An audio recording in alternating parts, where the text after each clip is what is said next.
Mr. Daniel Wordsworth, welcome to Mogadishu Times. Thank you so much for taking the time to give us a few thoughts today. First question we have for you. Could you explain to our viewers the magnitude of the Somali famine?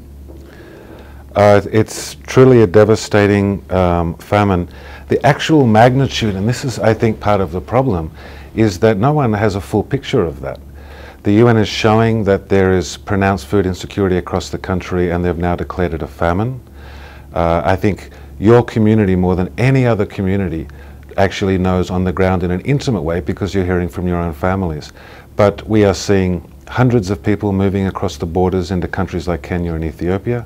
We're also seeing hundreds and thousands of people fleeing into Mogadishu to escape those areas and to try to find some assistance. All of these movements are actually overwhelming agencies that are responding, but a lot of the crisis is unknown because it's happening in the south and in the central and areas where people find it hard to get to. Okay. But can I just add one other bit? I would say, and I'm very sympathetic to the fact that the Somali community know this more than I will ever know this, because you are getting telephone calls at night saying what's actually happening to family members on the ground. But in the case that you're not, this is a dire, dire emergency. People are really struggling and not enough assistance is getting out. And so the work that's done now is literally saving lives or could save lives. Thank you. ARC didn't have a system in place on ground before the famine in most parts of Somalia, particularly Mogadishu. Do you have one now, and if where is it, and how you guys are operating? Right, that's a good question, and actually this is where I think we are part of the Neighbours for Nations campaign, and actually what we've tried to do is take a different view on things. So rather than doing what normally INGOs do, which is just send their own staff into a country and set up their own office and go about doing their own things, we believe that the key to Somalia's future lies in the Somali people themselves, both those who have remained in Somalia, but also the many thousands of Somalis that have left Somalia have come to places like the US or Scandinavia or the UK. That there lies the hope of Somalia in both of these groups. And so rather than spending our first year and a half preparing our situation on the ground, what we actually did was try to actually get to know the Somali community here in the Twin Cities and trying to build a relationship of trust between us as an organization and people with the Somali community, our neighbors in this city. So a lot of our work has actually been about building human contacts, and that's been our emphasis. And we feel, therefore, that when a thing like the famine happens, we can actually respond quickly and deeply because we rely on the Somali community themselves. So we actually think we've spent the last 2 years preparing the groundwork for this through relationships. But from a practical point of view, we have a team on the ground in Mogadishu. We're partnering with a great organization, Araha, that many of the viewers will know.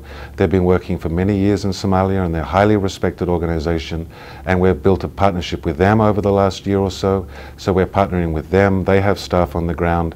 So now we have our team there. We're working alongside of the Araha team, and we're operational and delivering supplies in Mogadishu.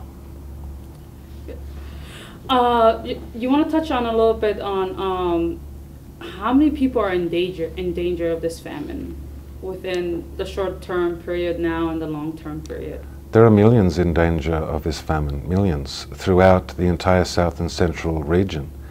All of those areas are food insecure, crops have failed. We're talking millions of people. In Mogadishu alone, there is around 70,000 people that have moved to Mogadishu. There are estimates that there are around 30 to 50 what's called camps, but they're really gathering of people in old buildings. The government is working to try to create more organized settings and safer environments for these people to be moved to.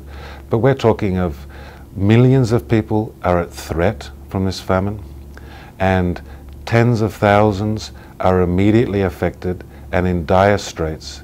And many of those thousands have come now and they're requiring immediate assistance. This is large scale, and I think it's larger than we realize, but our ability to stop this becoming a tidal wave our ability will be dependent on what we can do over the next few months. Somalia, in particular, for the past 20 years, has been facing a lot of political drama, if you would say that. But then, is your organization ARC planning on going to regions that are controlled by Al-Shabaab, since these regions are the ones that were most affected by the famine?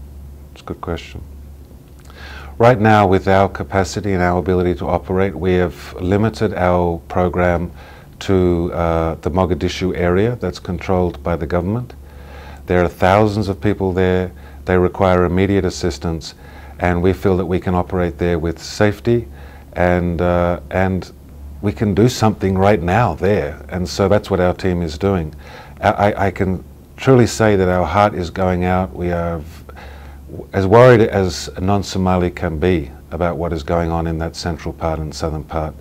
We are hearing from members of the Somali community that are pleading with us to go and do something there. I also know that there are countless Somalis here and anywhere else around the world who are sending funds to their families in those locations trying to help. What I can say is that we would love to help anyone that's doing anything there. So if one of the things that we're thinking about, for example, is how can we use mobile telephones to put forward health messages to people in the affected areas so that they can at least be understanding some things that they're seeing and perhaps learning some things that will affect people's health and help them with their children. So we're looking at ways that we can reach out.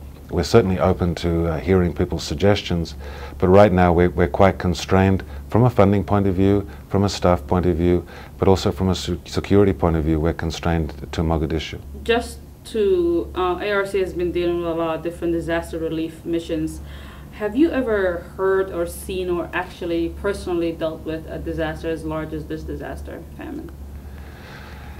Again, the way we think about this famine and what makes this distinct, although it will be very large and it covers a number of countries, and although it covers a large and many people, the true picture no one knows right now. So it's hard for me to gauge the sort of total, the magnitude or the scope of the problem. But what we've seen here with this disaster is profound and deep personal problems. So in many cases and many parts of the world, when a disaster happens, the international community can swoop in, the other citizens from the same country participate and help. The government is well placed to provide assistance, and so often that even though people have been affected by the disaster, they can come into a camp setting or they can get to a hospital and they can get all the services they need to get themselves at least protected, safe, and look after their children. The problem that we're seeing here is that people are walking for days, perhaps weeks. They are carrying what few things they can carry on their back. They're carrying their children with them. They go on these long journeys. They come to a place like Mogadishu, and there's nothing waiting for them. And so what's really, I think, shocking and for us is not so much the numbers, like millions or thousands. That's not so much the thing. What's shocking for us is realizing that we're struggling to help that mother that arrives with those children to make sure that her kids are now safe. And that's really what we're trying to do, but that's a big challenge. That's quite distinct to this emergency. Mr. Wordsworth, can you just touch on how many countries are affected by this famine to our viewers? Well, the three big countries that are affected are Somalia, Ethiopia, and Kenya. They're the three big countries that have been affected by this. I think it's going to hit hardest, though, and it is hitting hardest in Somalia. Okay. What we want to conclude with, what message do you want to send the Somalis here in America, especially here in Minnesota? Good question. Or if you want to talk a little bit about what has already been done in Minnesota here. Well, I can say we have spent the last 2 years getting to know the Somali community here, and shame on us that we haven't done it over the last 10 or 20 years. But anyway, we've spent the last 2 years getting to know this community, and I hope that you guys are getting to know us. This would be a couple of messages. One is, first of all, a couple of messages. First, this is very, very, very serious. If ever there was a time to come together to help Somalia as a whole, to reach beyond your family, to reach beyond all of the things that have been there in the past. If ever there was a time, now is the time. That there are people in desperate situation that need immediate help. Secondly, this is a great opportunity for the Somali community to take leadership and to demonstrate that they are leading the way in responding to this, and that all they're asking their neighbors in the Twin Cities or their neighbors across the US is join with us in responding to this. And so what we've been trying to do with Neighbors for Nations is give the Somali community here a platform to come together and say, we may be raising money for an organization that we love and that we trust, and we may have our own families in different parts of the country that we're focused on helping. But when it comes to the famine, we are going to visibly stand together and say, world, you need to notice this, you need to see this, you have to bring us back to the front page, and we need to address this. And we want to tell a new story, and that story is not of helpless people suffering at the hands of fate, but instead this is a story of a community of people that are rising up to make a difference. And I think that's the kind of story that the rest of the US can get behind and come in and support. So I would, if you're out there and you'd like to be involved, please contact us, get on board with Neighbors for Nations on Facebook. If you support a local organization or an organization that you trust, now is the time to keep supporting them. Stay with them, support them, and encourage them to work in these famine-affected areas. But we would love to hear from you. We have plenty of opportunities to volunteer and be involved. And one of the amazing things that we've been seeing happening is the youth is really taking this challenge up. That we're seeing, and I think many of the viewers will have seen them, car washes going on across the Twin Cities, receptions happening at different restaurants, different groups of people getting together to raise money. I think the youth are really taking the lead on this, and I think the rest of us can get in behind them and support them.